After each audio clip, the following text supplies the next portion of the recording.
with Families for Safe Meters. Our website is familiesforsafemeters.org, and our email is info@familiesforsafemeters.org. I'm going to give the first presentation, then there'll be a couple other speakers, and I'll be back to say a few more comments about fiber optics at the end. You have the agenda, so I won't repeat what's on the agenda. Last year, Families for Safe Meters essentially halted eWeb's smart meter plan that could have resulted in a mesh-type net, creating home area networks with eventually thousands of meters chattering to each other and to the utility, and eventually to smart-enabled appliances. Major new appliances are required to have a chip or an antenna-type device now that can be read by smart meters and then turned over to the utility as information. So many synchronicities occurred that resulted in our utility not selecting that system. But without citizens involved like you, we could be living with that system today. And we still need your active learning and participation, so please sign the sign-up sheet going around. Rely on us is eWeb's motto, and I have appreciated Oregon's largest publicly owned utility for the 32 years as a ratepayer owner, and have made friends with many staff. eWeb has often contributed to projects I coordinated, like 3 Lane County energy roundups. Tonight, though, I only have time to elaborate on problems I perceive with the recent direction of the utility, and in particular the wireless smart meter program, including the next pilot. My first comment to eWeb board about smart meters mentioned how, as a society, we continually do the wrong before the right thing. Nuclear energy, asbestos in up to 35 places in older homes, lead-based paint in older homes and buildings, halogen light bulbs that all had to be sent to the toxic waste dump. After spending a few dozen hours researching, I was alarmed at the backlash surfacing about smart meters, not only for health and safety reasons, but also for concerns about smart grid cybersecurity, privacy, hacking, fires and explosions, documented on reputable sites like emfsafetynetwork.org and stopsmartmeters.org. By the way, there is a 90-minute video coming out, Take Back Your Power, which we will be holding a showing of that in the next few months when the DVD comes out. I was initially surprised when I asked eWeb to speak with someone knowledgeable about smart meters that I was usually referred to the PR department, whose employees knew next to nothing about real issues about the technology. And even their engineers were not aware of emerging issues in California and elsewhere about health problems till we brought some doctors and engineers in to meet with them. Staff seemed to lack the open-mindedness that should be the legacy of a publicly owned utility, as versus investor-owned utilities, which control over 80% of electricity customers in the U.S. Staff did not appear to want to learn about health issues that have surfaced from exposure of vulnerable persons to pulsing radiation unique to wireless electric, water, or gas meters, on which no health impact studies had been done before they were installed, as you see in the video here. And I would say that Europe has smart meters installed almost universally with fiber optics, and they have the wired meters. Italy was one of the first countries to do the fiber optics. Staff often refuse to read books offered to them or to view free videos by numerous doctors on the net. I recommend 2 books to you, Dirty Electricity by Sam Milham, MD, and Public Health SOS, The Shadow Side of the Wireless Revolution, by Magda Havas and Camilla Reese. I bought $900 worth of these 2 books and spread them around, so some of you may still have them, but some board members refused them. The sometimes condescending attitude with which some eWeb staff responded to citizen inquiry is what alerted me that something was awry. Should a publicly owned utility with integrity be feeding pablum to the public instead of seriously considering their concerns and interacting in a more mature way befitting a university community? Why so adversarial? For instance, they wouldn't put anything from the American Academy of Environmental Medicine on their website. Continually, we asked them, could you put any other point of view besides your point of view? And they continually said no. Why did they habitually refuse to put any adverse issues about smart meters? I have been trying for 4 years to get them to start a blog where citizens could share ideas with eWeb and ask questions, but they refused. So there was no interactive vehicle in an age where there was plenty of opportunity. Some eWeb staff, like many of us, were deceived by numerous cell phone company-funded studies to buy into the misconception that more RF microwave was perfectly okay for human exposure. They often quoted cell phone studies in defense, but they were not the ones who had read the book by Deborah Davis, PhD, called Disconnect. And this attitude concerned many people. Finally, a cadre of doctors and other professionals started to meet 15 months ago, separate from Families for Safe Meters. They took a fork in the road away from our group. And now they have a 65-page report that will be presented to eWeb, hopefully in June, considering the health effects of microwave radiation exposures, and they will make recommendations. It will be on familiesforsafemeters.org website after it's presented to the board, they told me today. The continual eWeb party line was that cell phones were 100 times worse than smart meters. But even if they were, which isn't true, cell phones are voluntarily used, where smart meters would be on all the time. And recently, if you noticed the article I was passing around from the Register Guard, that was in June 2012, where Diane Dietz, award-winning journalist, wrote an article saying, interviewing eWeb, that the smart meters were on hold till 2015. So why, in the first 3 months of this year, when we have 3 out of 5 new board members, why would they come up with a $26 million contract so soon without having the forums and the public input that they did allow last year? And one reason the old board did not approve of the program is 15 citizens got up to the open mic. Every single one of them said, we do not want smart meters now, we want a moratorium, or wait to see this health studies. And there were more people who wrote letters to the editor. So without public input, I'll tell you, we would have had that system today.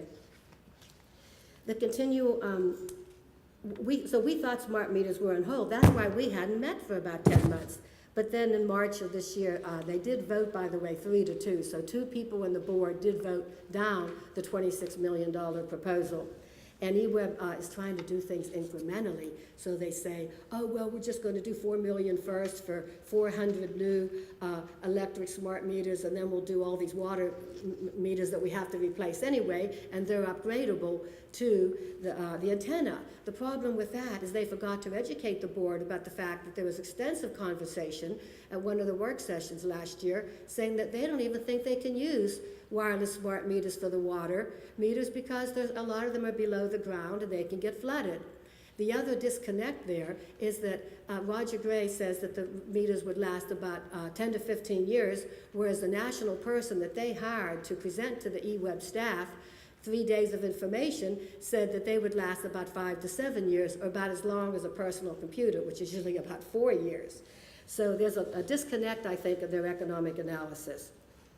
Every few years, utilities are required to do an integrated electric resource plan, but most recently, eWeb decided to leave out the Citizen Advisory Committee. It wasn't until a group of us did the influencing to advocate adding back the Citizen Advisory Committee that they added it. And why I bring this up is that they use this committee now as a reason why these people in the committee all wanted conservation, and they interpreted that as being demand reduction, and they interpret that then as being smart meters. Whereas in reality, I videotaped every one of those meetings for the whole year, and not once did they ever explain what a mesh net was, or what health issues were, or the cybersecurity issues, or the hacking, or the fires and explosions that are occurring. So I feel there was a lack of transparency in eWeb in that particular venue. Also, they overlooked 200 years of experience in solar energy expertise and did not select even a token person from the dozen solar community people who tried to be on that committee. They acted surprised, by the way, that so many people were even interested in energy. Unfortunately, I think I already said enough about that. Okay. So eWeb's point of view was that these transmissions were only going to be 15 seconds a day, but in reality it comes to about 17,000 to 190,000 transmissions a day, And one thing that's very complicated to explain to you folks is that there's the wired meters and there's the wireless meters, but there's several types of all of those, and the technology is always changing. So I tried to get information from the PR department about this new contract called the Census USA FlexNet Smart Meter, and they told me that their technicians are not allowed to talk to the company technicians till after they sign the $26 million, 1,300-page contract. So that doesn't sound right to me, and I called the register guard and I said, there's something that's just not right about this. And the thing is, even if they sign the contract, a lot of times the companies who make these meters feel it's proprietary and they won't even share that information. So eWeb would say it's 15 seconds a day, but it really would have been thousands of transmissions.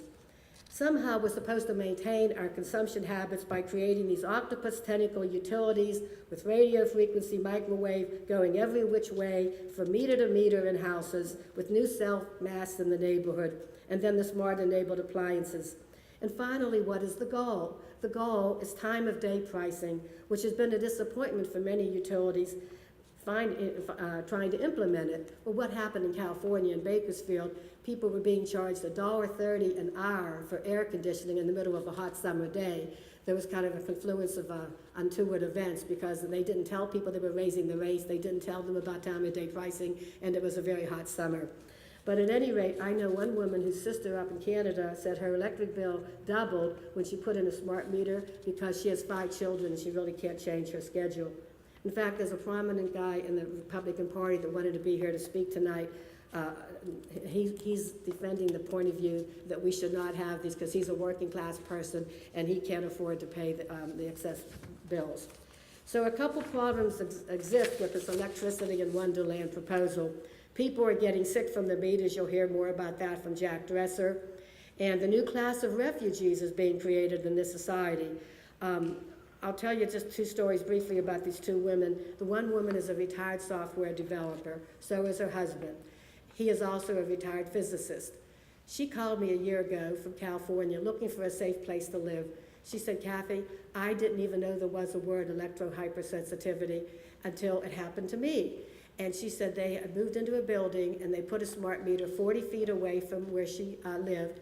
And she said she had so many different kinds of symptoms that she had to go to all these doctors. And she's used up pretty much most of her retirement savings now, she and her husband moving from place to place. And they found even moving into a house with photovoltaics, that the photovoltaics aren't installed correctly, they can put out certain kinds of fields that are people with environmental sensitivities can't tolerate.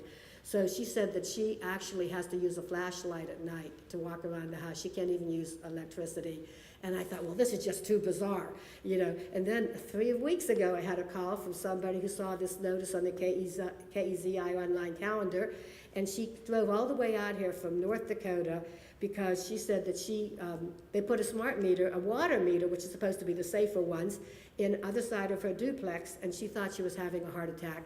She went to her doctor and says, I'm getting these heart pains and palpitations, and they did some research and found out that the smart meter had gone on just for the water on the other part of her duplex. So as push comes to shove, she and the doctor wrote a letter threatening a lawsuit against the city government, because those are the ones who deal with the water there. It's not electricity, it's city water. And it was the Neptune model, she told me. She just sent me 70 pages of information about it, by the way.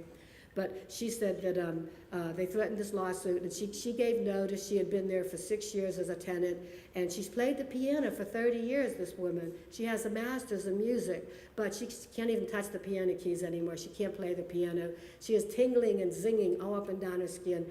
And you see, those of us who don't have these sensitivities, it's kind of hard for us to understand this, but this is the problem, is the eWeb board and staff are not listening to the electrosensitivity problems. So we fast forward to March 5th, 2012, at the board meeting, and this contract was signed. According to one member on the board said they really had not even talked about smart meters till late last year. This came as a surprise. I wish you would have been there. In fact, I videoed it. 2 people were there, including myself, videoing it, and it was like a circus. It really was, because one board was saying, remember, oh, we're signing this, but it means that, and they said that twice. Oh yeah, you're signing this, but it means that. Don't worry about it, you know. And then they said, well, can't we do like some kind of an alternative proposal? Well, because of the way it came down, although they did vote 3-2 for the contract, one board member went in and spent a couple hours with Roger Gray and expressed his concerns. So we need to express our concerns to our board members. And remember, John Simpson is the one that represents the whole city, but every one of us has another board member that represents our various areas. Well, I will say that, eWeb's rationale was that since they were overdue with putting on new water meters, that they might as well use the ones that could be upgraded. So I understand they have a point of view about this. But one thing is they have not done a good job in getting out the PR about what a smart meter is, like pictures on the paper and various gas, water, electric, etc. Because people call me all the time. They say, I have a smart meter. I want it off my house. I said, no, you don't have a smart meter. You have a remote readable meter. And there's over 8,000 of those that have been installed in the last 10 years. Nobody's talking about how much they actually radiate, but they can stand outside your house and read through the gate, and they don't have to, go and bother you or your dog or your kids. So that's not exactly the same as the meters we're talking about that would be the mesh net. Well, on April 17th, 2012, 15 of us got up and spoke in front of the board and sent several letters and asked them not to install the wireless smart meters, and that's why we don't have them today. But the consistent refusal to allow information from Dr. Magda Havas, Dr. David Carpenter, Dr. Deborah Davis, Dr. Carl Moret, Dr. Dietrich, Dr. Sam Milham, the American Academy of Environmental Medicine, warning last year that a moratorium on smart meter installation should take place immediately. The list goes on of the resources that they have ignored. So anyway, thanks for listening, and I'm going to turn the podium over to Jack. Yeah, thanks.